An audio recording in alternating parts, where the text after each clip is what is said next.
নমস্কার বন্ধুরা, আশা করি সবাই খুব ভালো আছো। শুভমিতা ব্লগে সবাইকে স্বাগত জানাই।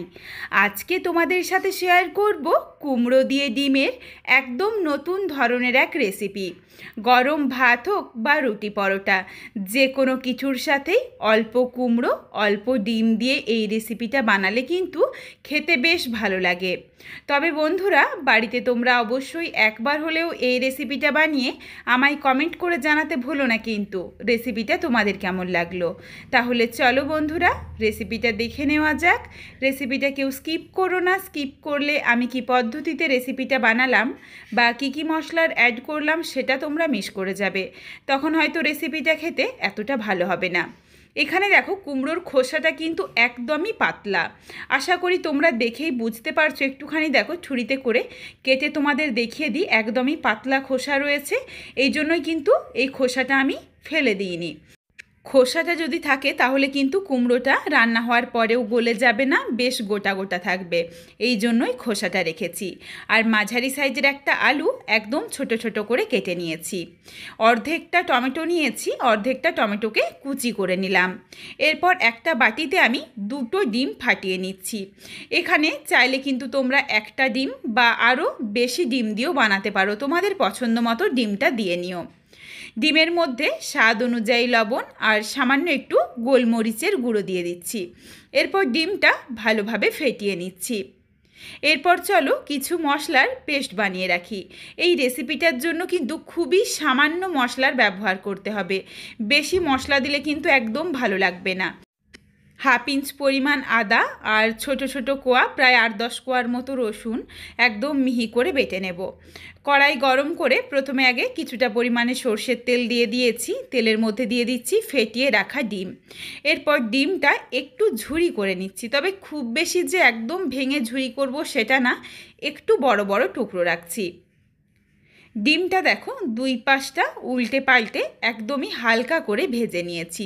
এরপর ডিমগুলো খুন্তিতে করে একটু ছোট ছোট করে ভাগ করে নিচ্ছি। ডিমটা ভাজা হয়ে গেছে আর একদম দেখো হালকা করেই ভেজেছি। এরপর ডিমটা তুলে রাখলাম। এই কড়াইয়ের মধ্যেই আবারও কিছুটা পরিমাণে সর্ষের তেল গরম করে নিচ্ছি। খুবই অল্প পরিমাণে তেল মশলার ব্যবহার করব। তেলটা গরম হয়ে গেছে, সামান্য একটু দিয়ে দিলাম গোটা জিরে, অর্ধেকটা তেজপাতা আর 2টো দিয়ে দিচ্ছি ফাটিয়ে নেওয়া কাঁচা লঙ্কা। এই কাঁচা লঙ্কার ফ্লেভারটা কিন্তু এই রান্নাটার সাথে বেশ ভালো যায়। ফোড়নটা কয়েক সেকেন্ড সময় নিয়ে একটু ভেজে নিয়েছি। ফোড়ন থেকে যখন সুন্দর একটা গন্ধ এসেছে, তারপর দিয়ে দিলাম কেটে রাখা আলু। বেশ দেখো, ছোট ছোট করে টুকরো করেছি, তার কারণ কুমড়োটা সহজেই সেদ্ধ হয়ে যায়, আলুটা সেদ্ধ হতে একটু সময় লাগে। আলুর মধ্যে সামান্য একটু লবণ দিয়ে নাড়াচাড়া করে আলুটা হালকা লালচে রং ধরিয়ে ভেজে নিচ্ছি।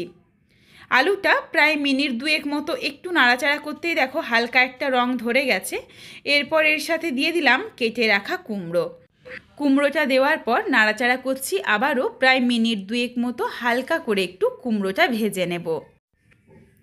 কুমড়োটা দেখো হালকা করে ভাজা হয়ে গেছে। এরপর এর সাথে দিয়ে দিচ্ছি ছোট্ট সাইজের একটা পেঁয়াজ কুচি। একদম দেখো ছোট ছোট করে পেঁয়াজটা কুচি করেছি, যাতে খুব ভালোভাবে রান্নাটার সাথে মিশে যায়।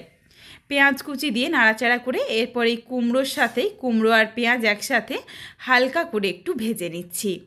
পেঁয়াজটা দেখো একদম হালকা করে ভাজা হয়ে গেছে। এরপর এর সাথে দিয়ে দিচ্ছি টমেটো কুচি, আর এখানে আমি সামান্য একটু লবণ দিয়ে দিচ্ছি। তবে লবণটা খুব বুঝে দিতে হবে, তার কারণ প্রথমে আলু ভাজার সময় লবণের ব্যবহার করেছি। সবজির পরিমাণ কিন্তু খুবই কম রয়েছে। অল্প একটু লবণ দিলাম যাতে টমেটোটা সহজেই নরম হয়ে যায়। কিছুক্ষণ একটু নাড়াচাড়া করেই দিয়ে দিচ্ছি বেটে রাখা মশলার পেস্ট। সামান্য একটু জল দিয়ে অল্প পরিমাণে আদা রসুন দেখো একদম মিহি করে বেটে নিয়েছিলাম। মশলাটা দিয়ে একটু সময় নিয়ে কষিয়ে নেব গ্যাসের ফ্লেম লোতে করে, যাতে মশলার কাঁচা গন্ধটা একদমই চলে যায়। তবে এখানে আমি কিছু গুঁড়ো মশলা দিয়ে দিচ্ছি। প্রথমে দিয়ে দিলাম সামান্য একটু হলুদের গুঁড়ো, খুব বেশি কিন্তু গুঁড়ো মশলাও লাগে না, খুবই অল্প মশলার মধ্যে খেতেও বেশ ভালো লাগে। সামান্য একটু দিয়েছি জিরের গুঁড়ো, ধনের গুঁড়ো, আর ঝালের জন্য দিয়েছি লঙ্কার গুঁড়ো। এই রেসিপিটার মধ্যে কিন্তু কাশ্মীরি রেড চিলি পাউডারের ব্যবহার হবে না, তার কারণ এই রেসিপিটার মধ্যে কালার আনার কোনো রকম দরকার নেই।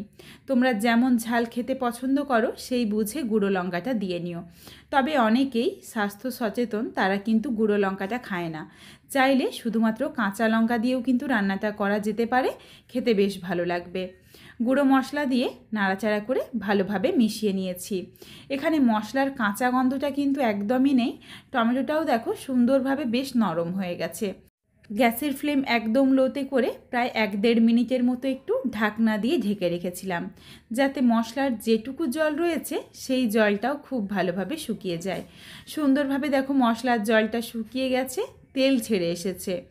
যদিও খুবই অল্প পরিমাণে তেল দিয়েছি, তাও দেখো তেলটা ছাড়তে শুরু করেছে। এরপর এখানে আমি 1 কাপ পরিমাণে জল দিয়ে দিয়েছি। জল দিয়ে নাড়াচাড়া করে মিশিয়ে নিলাম, আর গ্যাসের ফ্লেম লোতে করে কিছুক্ষণের জন্য ঢাকনা দিয়ে ঢেকে দিচ্ছি, যতক্ষণ না অবধি আলু আর কুমড়োটা সেদ্ধ হয়ে যায়। বেশ কিছুক্ষণ ঢাকা দিয়ে রেখেছিলাম। এর মধ্যে দেখো একটা আলু বা কুমড়ো তোমাদের আমি চেপে দেখিয়ে দিচ্ছি। সুন্দরভাবে আলুটাও যেমন সেদ্ধ হয়েছে, তেমন কিন্তু কুমড়োটাও দেখো সেদ্ধ হয়ে গেছে, আর বেশ গোটা গোটা রয়েছে। এই রেসিপিটা কিন্তু একদম ঘেটে গেলে খেতে এতটা ভালো লাগবে না। যেটুকু জল ছিল এই জন্য আমি আবারও কিছুক্ষণের জন্য ঢাকনা দিয়ে ঢেকে রেখেছিলাম। বেশ দেখো জলটা অনেকটা কমে এসেছে, আর এখানে আমি সামান্য একটু চিনি দিয়ে দিলাম, যাতে একটু মিষ্টি মিষ্টি লাগে। চিনিটা কিন্তু অবশ্যই দিও, তাহলে টেস্টটা ব্যালেন্স হয়ে যাবে। এরপর দিয়ে দিলাম ভেজে রাখা ডিম। এই রেসিপিটা কিন্তু আমি একটু শুকনো শুকনো করেই বানাচ্ছি, এই জন্য আর জলের ব্যবহার করলাম না। তোমরা চাইলে একটু মাখো মাখো করেও বানাতে পারো, কোনো অসুবিধে নেই। স্বাদ অনুযায়ী অল্প একটু লবণ দিয়ে দিলাম, লবণ দিয়ে ভালোভাবে মিশিয়ে নিচ্ছি। এখানে আমি একদমই 1 চিমটি পরিমাণে গরম মশলা গুঁড়োর ব্যবহার করছি। তোমরা না চাইলে কিন্তু এটা বাদ দিতে পারো, তবে আমার মনে হয় রেসিপিটা তো ডিম দিয়ে বানাচ্ছি, এজন্য সামান্য একটু যদি গরম মশলা গুঁড়ো দেওয়া হয় তাহলে খেতে বেশ ভালো লাগবে, আর ডিমের যে একটা আঁশটে গন্ধ থাকে সেটাও কিন্তু একদমই চলে যাবে।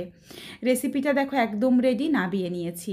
বন্ধুরা, একদমই ঘরোয়া উপকরণে সামান্য কিছু মশলা দিয়ে বাড়িতে অবশ্যই একবার হলেও এই সুস্বাদু রেসিপিটা বানিয়ে দেখো। গরম ভাত হোক বা রুটি পরোটা, যে কোনো কিছুর সাথে অপূর্ব লাগে খেতে। তবে এই রেসিপিটা তোমাদের যদি ভালো লাগে তাহলে লাইক করো, শেয়ার করে বন্ধুদের দেখার সুযোগ করে দিও। অবশ্যই আমার চ্যানেলটিকে হাইপ করে দিও, যাতে আমি আরও এগিয়ে যেতে পারি, তোমাদের সাথে আরও নিত্য নতুন ঘরোয়া রেসিপি শেয়ার করতে পারি।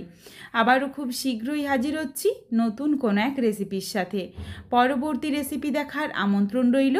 পুরো ভিডিওটা দেখার জন্য অনেক অনেক ধন্যবাদ।